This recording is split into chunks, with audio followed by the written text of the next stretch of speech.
chapter 5. I'm going to read, I think 7 verses or 6. And, it says, "Now will I sing to my well-beloved a song of my beloved touching his vineyard. My well-beloved hath a vineyard in very fruitful hill. He fenced it in and gathered out the stones thereof, and planted it with the choicest vine, and built a tower in the midst of it, and also made a winepress therein. He looked that it should bring forth grapes, and it brought forth wild grapes. And now, O inhabitants of Jerusalem and men of Judah, judge, I pray you, betwixt me and my vineyard. What could have been done more to my vineyard that I have not done in it? Wherefore, when I looked that it should bring forth grapes, brought it forth wild grapes. And now go to, I will tell you what I will do to my vineyard. I will take away the hedge thereof, and it shall be eaten up, and break down the wall thereof, and it shall be trodden down. I will lay it waste. It shall not be pruned nor digged, and there shall come up briars and thorns. I will also command the clouds that they rain no rain upon it." And so I was studying it last night. You can look at this two different ways. You can look at it in a spiritual way and a physical way. And I'm going to look at it both ways. And the physical way of it, just like it's told, and there's a man that we're never told who planted the vineyard here in this specific thing. A lot of people says it's Isaiah because it's in the book of Isaiah. And a lot of people says that Isaiah didn't write it because it's wrote in not a first person form. And Isaiah wouldn't be talking about himself in the way he says he did this and he did that. So we're never told who actually planted the vineyard. That's really not relevant to the point here. But he plants this big vineyard in a very fruitful hill, we're told, and he plants it with the choicest vines or the best seeds he could find, and he builds a tower in the midst of it, puts a wine press there, and he builds walls around it, hedges around it, and just does a lot of good stuff to this vineyard. And he expects it to bring forth the best grapes, and he expects to bring forth the best wine he could make, and stuff like that. And it ends up bringing forth wild grapes instead of the grapes he planted. And if you've ever eaten a really true wild grape, they've got a bitter taste to them. They're not real sweet, and but that's what it brings forth. So the guy here has planted this vineyard and put all this work into it, and he expects it to bring forth this good grapes, and it brings forth wild grapes. So when you get down into verse 4, he asks, it don't say who he's asking, but he says, "What more could I have done that I hadn't done it?" He's asking, what else could I have done that I've not already done? Why is it bringing forth the wild grapes and not the good grapes? He says, well, since it brought forth wild grapes, in verse 5 and 6, he just destroys it. He takes his walls down and his hedges down, and lets the animals come in from the wild and eat it up and walk all over it. And he tells the rain, he says, "Don't even rain on my vineyard, it don't matter, because I'm fixing it's destroyed, I don't want it no more. I've done away with it." He was mad. He was mad that his vineyard didn't bring forth what he wanted it to. So he just destroyed it, And that's the physical sense of it. On the spiritual side of things, you can look at it kind of two ways in the spiritual side of things too. And the first way you can look at it is, as God is the one that's planted this vineyard, and we are like the grapevines, and God has built us a spiritual hedge or a spiritual wall around us, and He's give us the best things He could give us, and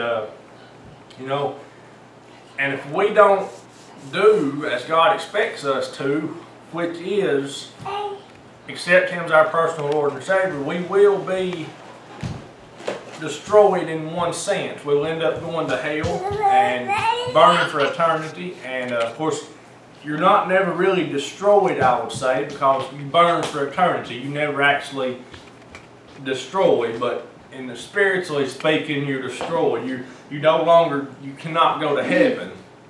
And and so if we don't do as God expects us to, you know, God's always give us the best. He gives us what He has done, you know, and sometimes I think, you know, and we're never told this, but when people don't accept God and they die and go to hell, you know, I'm sure, you know, God don't ask why, I know that, but, you know, I'm sure God is like, you know, I offered this to you, you know, why didn't you take it, you know, why did you think everything else was so much better that you didn't take this, you know, and that's the way the guy was talking about his vineyard, you know, he's like, you know, I done all the best stuff to it, I can't understand why it's not bringing forth good grapes, and that's the way, you know, God gives us all the best stuff, you know, and I can't understand why people don't want to accept Him. We don't want to take His stuff He gives them. And,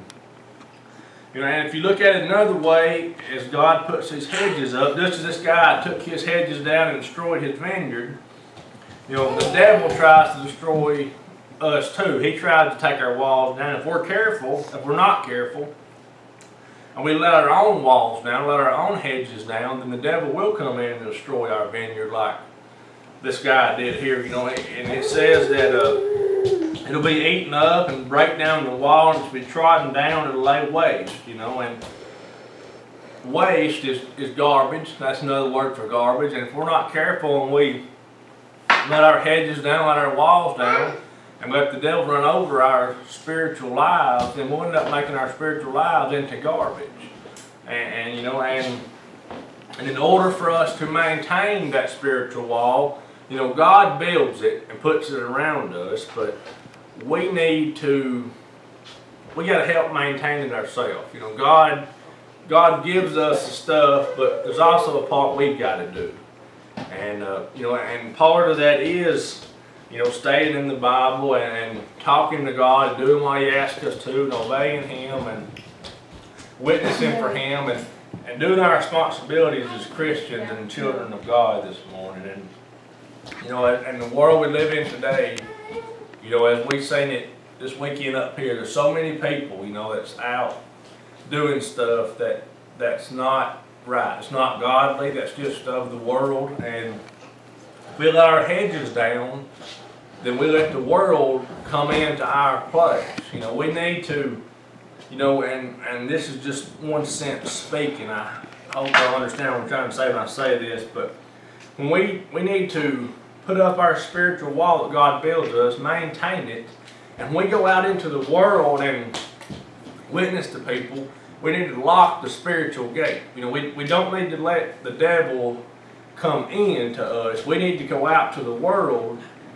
But once you get out in the world and witness, you don't need to let the world come back into you. You need to, there's a line you have to balance there, so to speak, and you have to know where to go and what people to talk to, but you have to know how far to go into it. You know, there's some places, you know, and I'm not saying you don't need to go in a bar, because people in the bar need God like everybody else does, but you know, but you need to go in, if you go in the bar and God tells you to go in the bar and witness to people, you go in there and you witness to people, and you do what God feels like you need you to do, and then it's time for you to leave. You don't need to go in there and witness to people, and then when you feel like God's done with you, go over and get you something to drink. That's not the way to do it. You need to go in there and do what God's laid on your heart to do, and then get out of the situation. You don't need to put yourself in a bad situation, you know, because God didn't tell you to go in that bar to witness to somebody for you to get a drink when you get done witnessing to somebody.